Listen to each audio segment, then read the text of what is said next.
कैसे एक के बाद एक अखबार और टीवी चैनल को नरेंद्र मोदी ने कंट्रोल किया। जो एंकर या सहाफ़ी तनकीद करता वो फारिग करा दिया जाता, जो अखबार या टीवी खिलाफ लिखता उसके इश्तिहार बंद करा दिए जाते। करण थापर जिन्होंने नरेंद्र मोदी से गुजरात के कत्लेआम पर सवाल किया था वो भी फारिग कर दिए गए।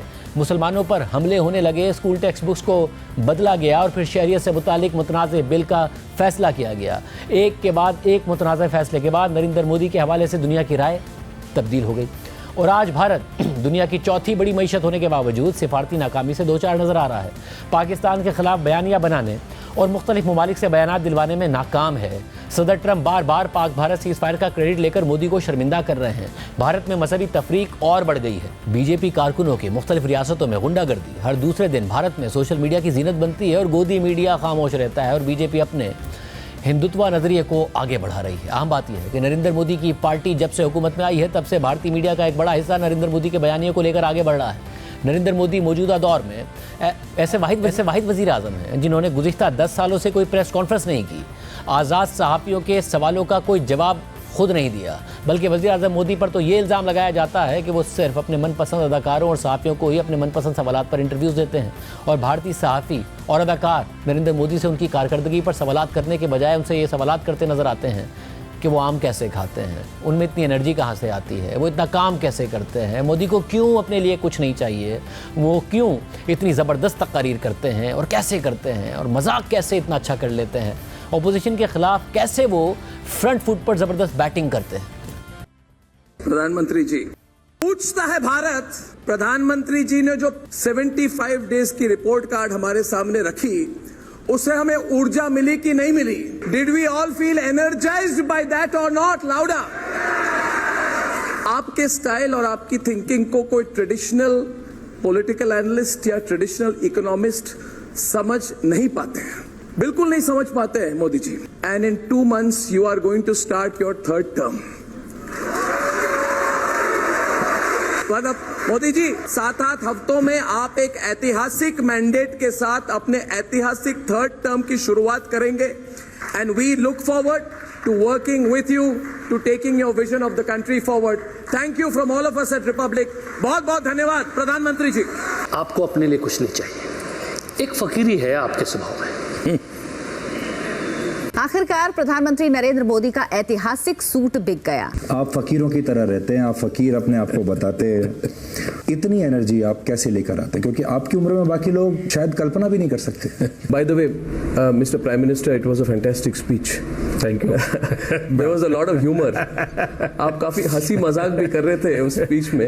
इम्प्रॉम्प्टू था क्या? कभी निराशा होती है कि चीजें मोदी जी के हिसाब से उस स्पीड से नहीं चल रही हैं, वो बुलेट ट्रेन की स्पीड से जिस तरह से आपके मन में घटित होती। जैसे कि मैं आपको बताऊं, मेरा ड्राइवर है, उसकी बेटी, उसने मैं उसको पूछ रहा था कि बेटे तो अगर नरेंद्र मोदी जी को, हमारे प्रधानमंत्री को कोई क्वेश्चन पूछना चाहेगी तो क्या पूछना चाहेगी? तो कमाल का सवाल उसने पूछा कि क्या हमारे प्रधानमंत्री आम खाते हैं? ये भी उसका क्वेश्चन है कि आम खाते हैं, और अगर खाते हैं तो क्या काट के खाते हैं या ऐसे गुठली के साथ खाते हैं? मतलब होता है ना, वॉश बेसिन के ऊपर खड़े होके गुठली के साथ आम खाना, उसका मजा ही कुछ और होता है। तो मैं जानना चाहूँगा कि आप आम खाते हो सर? एक तो मैं आम खाता भी हूँ और आम खाना मुझे बहुत पसंद भी है। अच्छा। मगर सवाल यह है कि भारत का मेन स्ट्रीम मीडिया आखिर भारतीय जनता पार्टी के बयानिए को आगे लेकर क्यों बढ़ रहा है और कैसे नरेंद्र मोदी की हुकूमत ने मीडिया को मुकम्मल तौर पर दबा दिया है। 2014 के इंतखाबात से पहले ही बीजेपी के करीब समझे जाने वाली कारोबारी शख्सियात ने नाकिद मीडिया हाउसेस को खरीदने का अमल शुरू कर दिया था। 2014 में मुकेश अंबानी की कंपनी रिलायंस ने भारत के एक बड़े मीडिया ग्रुप नेटवर्क 18 को खरीद लिया और फिर जब बाकायदा बीजेपी की हुकूमत आई तो सबसे पहले इस पार्टी ने मीडिया को अपने कंट्रोल में लाने का अहम काम किया। तनकीदी आवाज़ों को दबाने की कोशिश की गई, मीडिया मालिकान को मजबूर किया गया कि वो अपनी तनकीदी पॉलिसी का खात्मा करें और जिन्होंने ऐसा नहीं किया उनके खिलाफ केसेस बनाए गए, उनके दफातर पर छापे मारे गए, नाक़िद सहाफ़ियों को नौकरी से निकलवा दिया गया, नाक़िद टीवी चैनल्स और अखबारों के इश्तिहारात बंद करा दिए गए और मोदी के करीबी बड़ी कारोबारी शख्सियात के ज़रिए मीडिया हाउसेस को ख़रीदा गया, उनकी पॉलिसी तब्दील कराई गई। अल जज़ीरा टीवी ने भारतीय मीडिया पर एक तफसीली रिपोर्ट बनाई जिसमें बताया गया कि कैसे भारतीय मीडिया नरेंद्र मोदी के मफादात को आगे लेकर बढ़ रहा है और कैसे आम चैनल्स की कवरेज का बड़ा हिस्सा महंगाई और बेरोजगारी के बजाय भारतीय जनता पार्टी के मुखालफिन को टारगेट करता है। उनके प्रोग्राम्स और खबरों के अहम मौजूआत में फिरकावाराना मसाइल और पाकिस्तान का मौजू सर फहरिस्त रहा। इसी रिपोर्ट में तफसीली तौर पर यह भी बताया गया कि कैसे नाकिद मीडिया चैनल एनडीटीवी को नरेंद्र मोदी की हुकूमत में टारगेट किया गया और फिर नरेंद्र मोदी के करीबी समझे जाने वाली कारोबारी शख्सियत गौतम अडानी के जरिए इस चैनल को ही खरीद कर इसकी पॉलिसी तब्दील करवा दी गई। इस रिपोर्ट में यह भी बताया गया कि कैसे गुजरात के फसादात से मुताल्लिक बनने वाली बीबीसी की डॉक्यूमेंट्री के बाद भारत में बीबीसी के दफातर पर छापे मारे गए और नरेंद्र मोदी के इक़्तिदार में आने के बाद गैर मुल्की सहाफ़ियों को किन मुश्किलात का सामना करना पड़ा। ये इसलिए भी अहम है क्योंकि पाकिस्तान में तो तारीख़ी तौर पर मीडिया कदगनों का सामना करता रहा है, अब भी कर रहा है, मगर भारत के मीडिया को देखा जाता था कि वहाँ पर एक आज़ादी है, मगर मोदी के आने के बाद वो आज़ादी कुचल दी गई है। भारतीय मीडिया को मुकम्मल तौर पर इस वक्त तबाह किया जा रहा है। सिर्फ यही नहीं, 2021 में किसानों के एहतजाज के दौरान भारतीय हुकूमत ने सोशल मीडिया प्लेटफॉर्म ट्विटर, जो अब एक्स कहलाता है, पर पाबंदी आयद करने की कोशिश की। ट्विटर के दफातर पर छापा मारा गया और फिर ट्विटर के बानी और साबिक CEO जैक डोर्सी ने एक इंटरव्यू में दावा किया कि मोदी हुकूमत ने किसानों के एहतजाज के दौरान ट्विटर बंद करने की धमकी दी और मोदी ने उनसे इंडियन सहाफ़ियों के अकाउंट बंद करने का कहा जो हुकूमत पर तनकीद कर रहे थे। गुज़िश्ता दिनों भी पाक भारत तनाज़े के दौरान एक्स के अपने हैंडल ग्लोबल गवर्नमेंट अफेयर्स ने लिखा था कि एक्स को भारतीय हुकूमत की जानिब से एग्जीक्यूटिव अहकामात मौसूल हुए हैं जिसके तहत एक्स को भारत में 8000 से ज़ायद अकाउंट्स को ब्लॉक करना लाजमी करार दिया गया है। इन अहकामात की खिलाफवर्जी की सूरत में कंपनी को भारी जुर्मानों समेत कंपनी के मकामी मुलाजमीन को कैद जैसी सज़ाओं का सामना करना पड़ सकता है। इन अहकामात में भारत में बैनुल अक़वामी न्यूज़ इदारों और मारूफ सारिफीन के अकाउंट्स तक रसाई को रोकने का मुतालबा भी शामिल है। इसके अलावा पाकिस्तान से ताल्लुक़ रखने वाले न्यूज़ चैनल्स, इंटरटेनमेंट के चैनल्स और दीगर यूट्यूब चैनल्स पर भारत में पाबंदी आयद कर दी गई और सेलिब्रिटीज़ के सोशल मीडिया अकाउंट्स पर भी पाबंदी लगा दी गई। इससे पहले एमनेस्टी इंटरनेशनल ने जब भारतीय हुकूमत पर तनकीदी रिपोर्ट जारी की तो CBI ने एमनेस्टी इंटरनेशनल के मुतादिद दफातर पर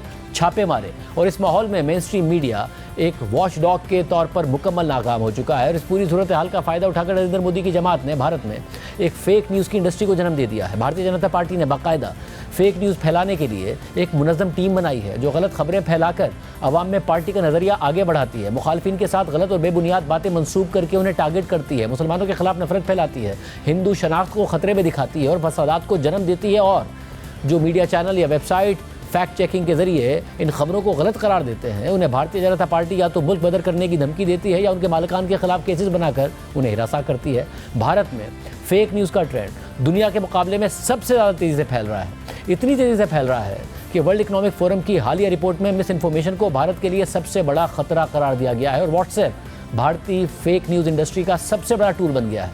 व्हाट्सएप के जरिए ही बीजेपी अवाम को गुमराह कर रही है, प्रोपेगेंडा कर रही है। गुज़िश्ता 10 सालों से व्हाट्सएप पैगामात और वीडियोज़ के जरिए हिंदू शहरियों के जहन में यह खौफ बिठाने की मुनज़्ज़म मुहिम चलाई गई है कि उनकी शनाख्त को ख़तरा है और नरेंद्र मोदी ही उस शनाख्त को बरकरार रखने के मुहाफ़िज़ हैं। सिर्फ यही नहीं, गुज़िश्ता इंतखाबी अमल से पहले और इस अमल के दौरान बॉलीवुड इंडस्ट्री के बड़े बड़े अदाकार, हिदायतकार और गुलकार भी नरेंद्र मोदी की तारीफ़ करते नजर आए हैं।